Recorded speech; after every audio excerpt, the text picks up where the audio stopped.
నా పేరు షణ్ముఖ కశ్వి. నేను 4వ తరగతి చదువుతున్నాను.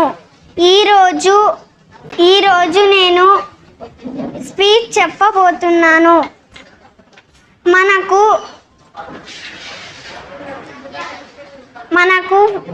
ఆగస్టు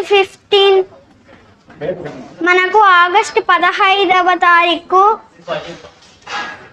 1947వ సంవత్సరంలో స్వాతంత్రం వచ్చింది. ఇప్పుడు మనం 78వ స్వాతంత్రంలో ఉన్నాము. స్వాతంత్రం దినోత్సవం జరుపుకుంటున్నాము. మన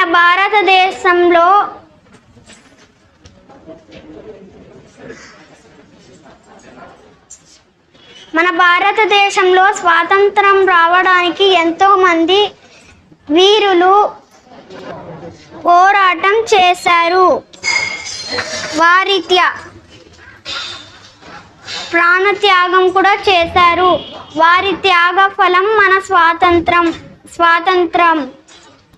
మొఘలులు, ఆంగ్లములు అందరూ మన వ్యాపార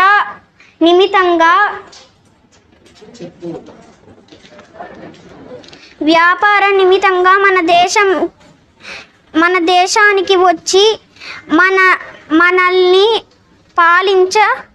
పాలించటం మొదలు పెట్టారు. వారిలో ముఖ్యంగా ఆంగ్లేయులు మనల్ని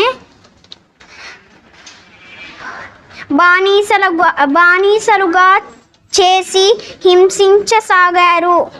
ఓర్పు నశించిన మన భారతీయులు మొదటిసారి 1827లో సిపాయిల తిరుగుబాటు మొదలై అనేక మంది ప్రాణత్యాగం చేశారు. వారిలో సుభాష్ చంద్రబోస్, లక్ష్మీబాయి ఇలా అనేక మంది హింసమరణలో పోరాటం వారి త్యాగ ఫలితం మన ఈ స్వాతంత్రం. జై హింద్.